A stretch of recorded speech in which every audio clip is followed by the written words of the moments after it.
What's up, guys? Starting my journey off today here at Terminal 2 at the Delhi airport. Making my way from Delhi to Ahmadabad on board GoFirst, GoAir.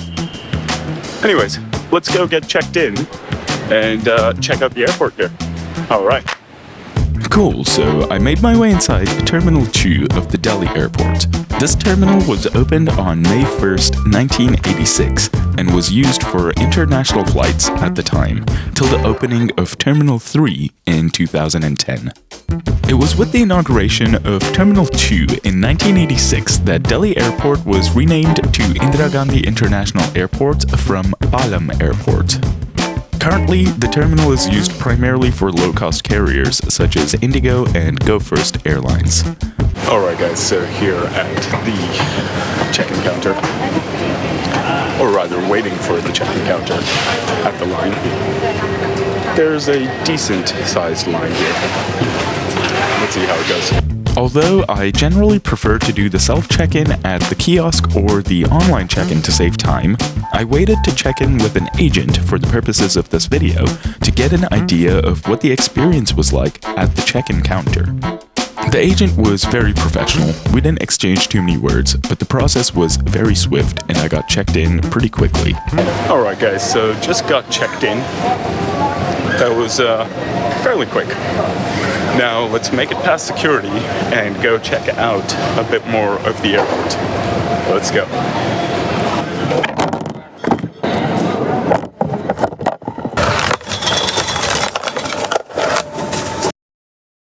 Alright, so made it through security as well. Now, let's start our favorite game. Airport or Scareport. After clearing security, you'll find yourself in the concourse area of Terminal 2. Here, you'll find a variety of different shops. Most of them are fashion-centric brands where you'll find clothes and accessories. There are also a few shops where you can buy Ayurvedic products, and also, there's a pharmacy. There are so many shops here. Right now, it's 3:40 a.m. and still most of them are open. Boom. +1. Airport. Next on the list is food. There are plenty of restaurants here where you can get a wide variety of food and drink options. There are also a handful of familiar fast food options available as well if you just wanted something more straightforward. For breakfast today, I ventured into this snack shop and got myself a vada pav, essentially an Indian burger. What I found interesting about the store was that there was a label showing when the batch of food was prepared and an expiry time. The vada pav was okay. It was fairly dry. So there are plenty of food options available here. Plenty of food options available here. It's 3:40 in the morning and still most of the places are open. +1. Airport. A handful of mobile charging stations were located throughout the terminal.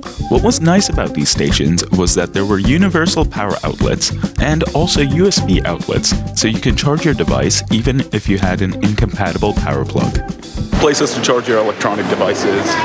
Yes, they are available at the airport, but they're in the corners and there's only a handful of them. +1 for effort, but also +1 for Scareport. There is public Wi-Fi available, but you need a phone number to be able to access it, which to me defeats the purpose of it, because if you have a phone number, most likely you have a data pack along with it. Anyways, it is what it is. No public Wi-Fi for me. Boom. +1.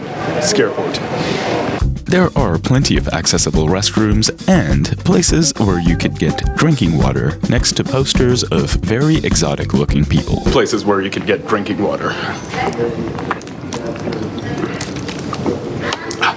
Now that's the good stuff. +1. Airport. Plenty of seating is available throughout the terminal, but as you see here, seating areas by the departure gates tend to get packed, especially close to boarding time, making it hard to find a place to sit, let alone a place to sit in privacy. As you can see here, finding a place to sit could be somewhat challenging.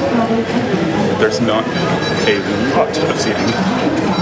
Or maybe there is a lot of seating, but there's just a lot more passengers.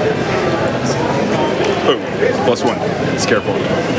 Views to the flights outside were essentially non-existent at this terminal due to blocked off windows. There were maybe 1 or 2 areas with open windows where you can get a glimpse of the flights. There are no views to the flights outside, because as you can see behind me, the windows are blocked. +1, Scareport. There's a bar here at the airport. Boom, +1, Scareport. Alright, so our total tally comes out to 3 for airports and 5 for Scareport. And ladies and gentlemen, boys and girls, for the first time ever in the series, Terminal 2 at Delhi Airport is officially a Scareport. Anyways, it's almost boarding time, so let's go back to the Scareport. It's chai time? I can't talk. It's chai time? No, it is almost exclusively never chai time. But it is almost boarding time, so let's get to it. It was eventually boarding time for the GoFirst flight that I was taking from Delhi to Ahmadabad. I was positively surprised to see that boarding gates were open before the scheduled boarding time displayed on the boarding pass. The process was also pretty swift, and not as chaotic as it can be at some airports in this part of the world, thanks in part to these snaking queues at the gates. After the boarding pass check, I made my way out the gate towards the first ride for the day, the bus that would take us to the aircraft.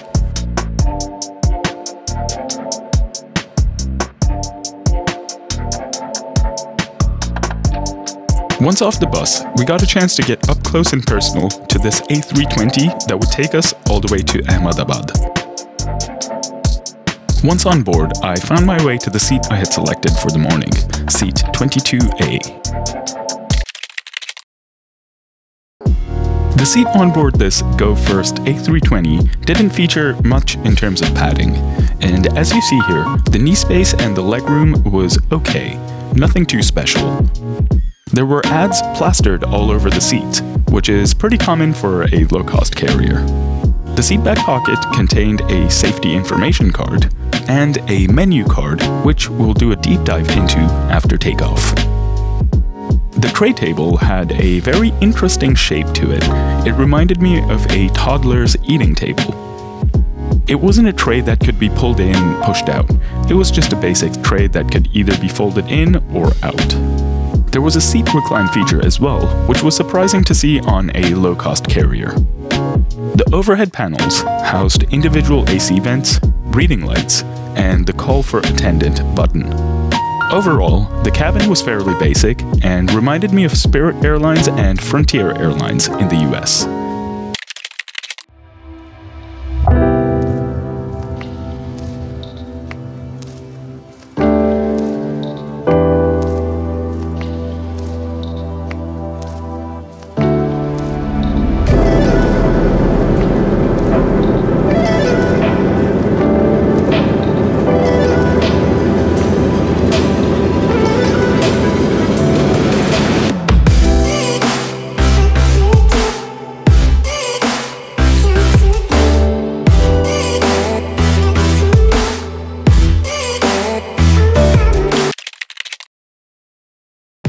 After we had taken off and made our way into the clouds above India, the buy-on-board meal service began.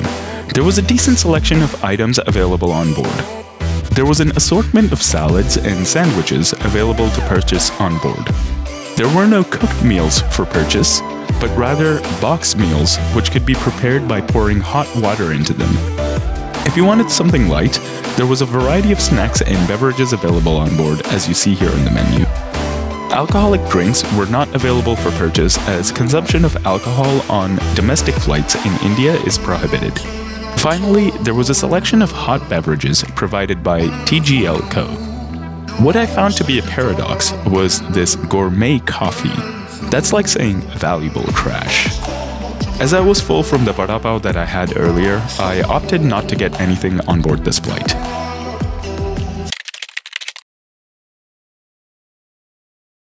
After the meal service was over, it was the perfect time for me to engage in some indecent behavior in the form of entering the lavatory with a camera and filming my experience in there. As you see here, the lavatory on board this GoFirst A320 was pretty tight. The sink on board was fairly small as well. Amenities included soap, air sickness bags, and napkins. Fixtures included an AC vent, a power plug, a baby changing station, and a coat hook. Overall, the lavatory did feel very worn out. Eventually, we prepared for landing as we made our way into the Ahmadabad airport.